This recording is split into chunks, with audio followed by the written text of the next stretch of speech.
3월 18일 수요일 새벽 기도의 말씀은 마가복음 7장 1절에서 23절입니다.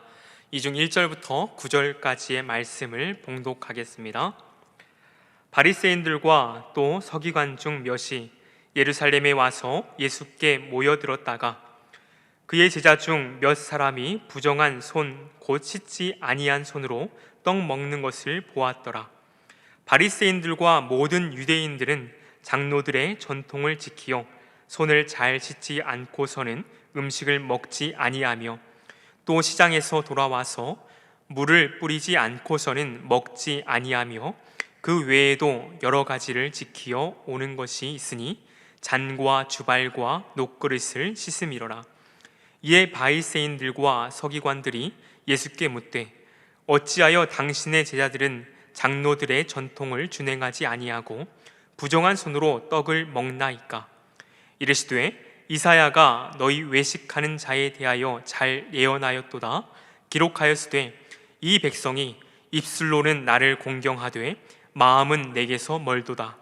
사람의 계명으로는 교훈을 삼아 가르치니 나를 헛되이 경배하는도다 하였느니라.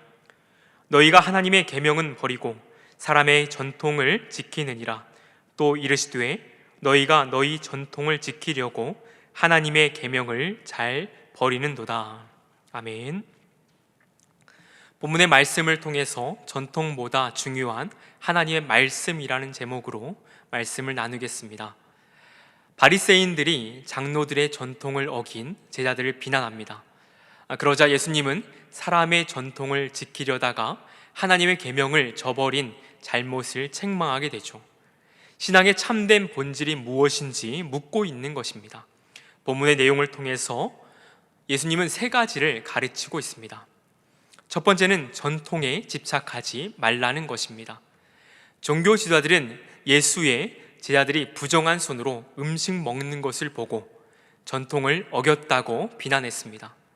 정결 규례를 정죄와 비난의 도구로 사용하고 있는 것입니다. 아무리 좋은 전통이라도 타인을 배척하고 억압하는 수단이 되어서는 안 됩니다. 예수님은 바리새인들과 서기관들이 전통에 집착하며 계명의 본질을 왜곡하고 있는 것을 책망하는 것이죠. 두 번째로 예수님은 말씀으로 채울 것을 가르치고 있습니다. 예수님은 이사야 29장 13절을 인용하여서 전통을 위해 계명을 저버린 외식을 책망하고 있습니다.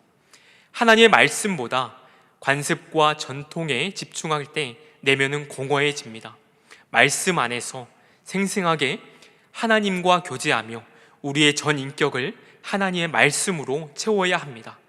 하나님의 말씀과 사랑으로 우리의 삶을 가득 채우는 것이 참 중요한 것이죠. 세 번째로 예수님은 본질에 천착할 것을 가르치고 있습니다. 종교 지도자들은 서원을 핑계로 해서 부모 공경과 이웃 사랑을 외면하고 있습니다. 경건한 신앙 행위처럼 보이지만 이것은 욕심을 감추는 위선이자 전통과 제도로 말씀을 무력화하는 그러한 죄악입니다.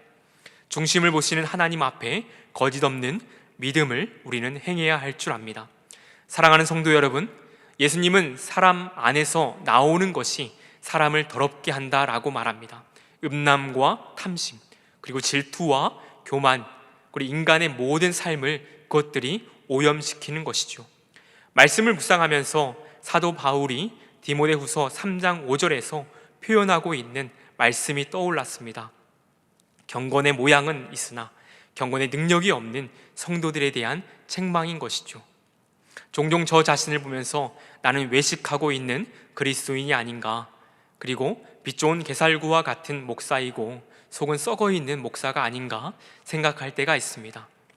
말씀을 묵상하면서 성도님들도 스스로의 신앙생활을 세밀하게 진단하는 시간이 되면 좋겠습니다.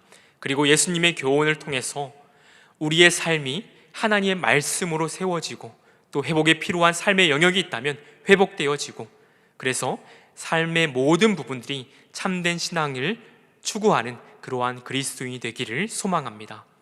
나눈 말씀을 기억하면서 함께 합심해서 기도하겠습니다. 수요일 기도 제목인 다음 세대를 위해서 먼저 기도하고 신종 코로나로 인해서 고통받고 있는 환우들과 가족들, 또 지역과 나라를 위해서 함께 기도하고 개인 기도하고 각자의 삶의 자리에서 승리하시는 하루가 되기를 소망합니다.